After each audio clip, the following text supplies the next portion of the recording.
பங்கு மக்களே, இயேசுவின் திருவுடல் திரீரத்த பெருவிழாவை இந்த வாரத்திலே நாங்கள் கொண்டாடுகின்றோம்.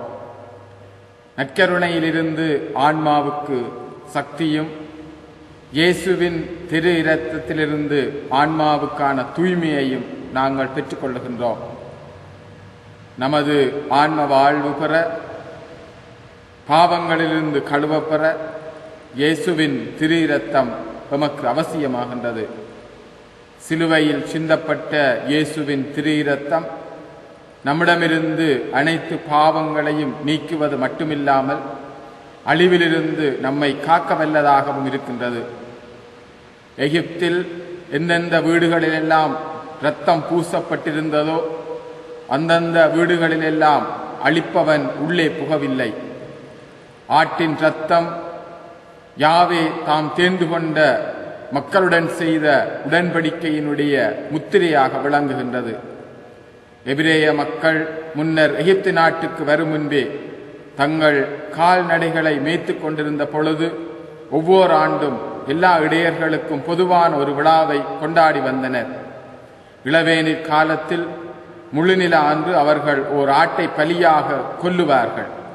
அதன் இரத்தத்தை இடையர்கள் வாழ்ந்த கூடாரங்களில் தெளிப்பார்கள். அதன் மூலமாக அச்சுறுத்தும் அழிவு, கொணரும் ஆவிகள் அனைத்தும் துரத்தப்படும் என நம்பினார்கள். தொடக்க நூலிலே ஒரு மனிதனின் இரத்தத்தை எவர் சிந்துகின்றாரோ அவரது இரத்தம் வேறொரு மனிதரால் சிந்தப்படும் என்றும், திருப்பாடல் 72 அவர்கள் உயிரை கொடுமையினின்றும் வன்முறையினின்றும் விடுவிப்பார் என்றும், அவர்கள் இரத்தம் அவர் பார்வையில் விலை மதிப்பற்றது என்றும், செப்பனியா நூலிலே அவர்களது இரத்தம் புழு போல் கொட்டப்படும், சதை பிண்டம் சாணம் போல் எறியப்படும் என்றும், நீங்கள் வாழும் நாட்டை தீட்டுப்படுத்தாதீர்கள். இரத்தம் நாட்டை தீட்டுப்படுத்தும். நாட்டுக்காக, அதில் சிந்தப்பட்ட இரத்தத்துக்காக அதனை சிந்தினவரின் இரத்தமே ஈடு செய்ய முடியும் என்றும் எண்ணாகமம் கூறி நிற்கின்றது. இயேசுவும் பல சந்தர்ப்பங்களிலே இரத்தம் பற்றி குறிப்பிடுகின்றார். ஆபேலின் இரத்தம் முதல் பலிப்பீடத்துக்கும் தூயகத்துக்கும் இடையே சிந்தப்பட்ட சக்கரியாவின் இரத்தம் வரை உலகம் தோன்றியதிலிருந்து சிந்தப்பட்ட இறைவாக்கினர் அனைவரின் இரத்தத்துக்காகவும் இந்த தலைமுறையினரிடம் கணக்கு கேட்கப்படும் என்று கூறுகின்றார். இயேசுவினுடைய இந்த கூற்று தன்னுடைய சதையை உணவாகவும் தனது இரத்தத்தை பானமாகவும் எமக்கு தந்ததன் பரிகாரமாக விளங்குகின்றது. இயேசுவின் உடலிலிருந்து சிந்தப்பட்டு கல்வாரியில் பாய்ந்தோடிய இரத்தத்திலிருந்து கழுவப்பட்ட கிறிஸ்தவர்களாகிய நாம் இந்த இயேசுவின் இரத்தத்திற்கான சாட்சிகளே. அண்மையிலே சேனல் 4 நமது தாயக மக்களினுடைய வழிந்தோடுகின்ற குருதியை உலகத்துக்கு காட்டியது.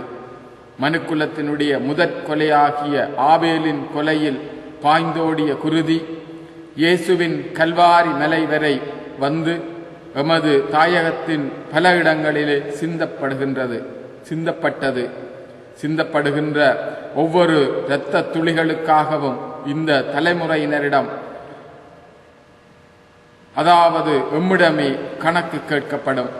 இந்த கணக்கை நாம் எமது தாயக மக்களுக்கு செய்கின்ற அறச்செயல்கள், இரக்கச் செயல்கள் மற்றும் முழு மனித விடுதலைக்கான செயல்களூடாக கடவுளுக்கு அர்ப்பணமாக்கி கொடுப்போம். நன்றி. மீண்டும் அடுத்த வாரம் இன்னொரு செய்தியிலே உங்களை சந்தித்துக் கொள்ளுகின்றேன். அருமை ரட்சகா கூடி வந்தோம், உமதன்பில் இருந்தருந்த வந்தோம். அருமை ரட்சகா கூடி வந்தோம், உமதன்பில் இருந்தருந்த வந்தோம்.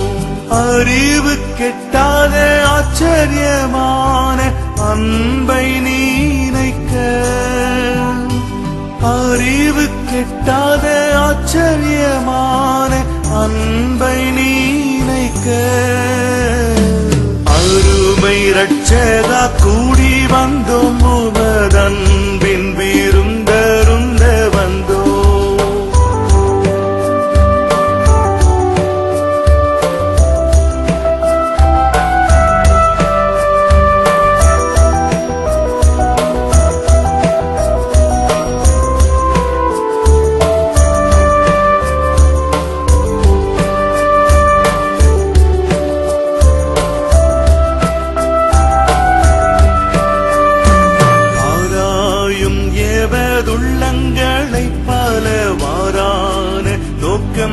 எண்ணங்களை ஆராயும் எமதுள்ளங்களை பலவாறான நோக்கம் எண்ணங்களை சீராய் சுத்தமனதாய் உட்கொள்ள திருவருள் கூறும் சீராய் சுத்தமனதாய் உட்கொள்ள திருவருள் கூறும் அருமை ரட்சகா கூடி வந்தோம் உமதன்பின் இருந்தருந்த வந்தோம்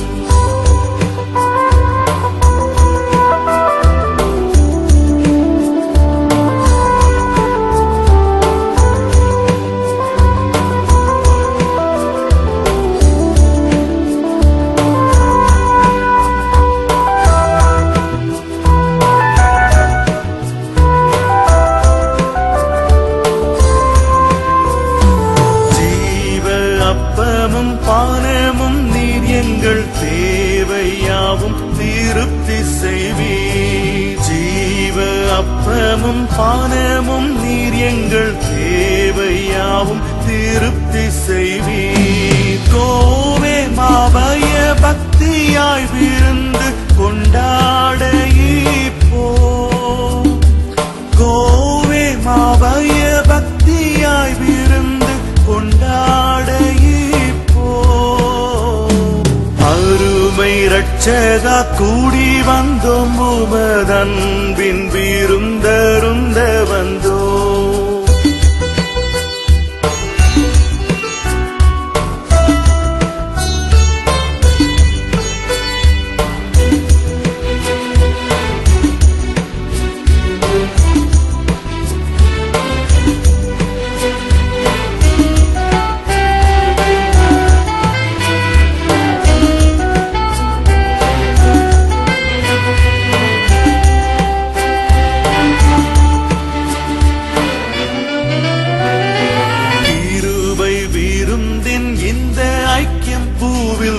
கிடைத்தற்காரிய பெரும் பாக்கியம் கிருபை விருந்தின் இந்த ஐக்கியம் பூவில் கிடைத்தற்காரிய பெரும் பாக்கியம் அரும் பிரியத்தோடெங்களை நேசிக்கும் குருவே வந்த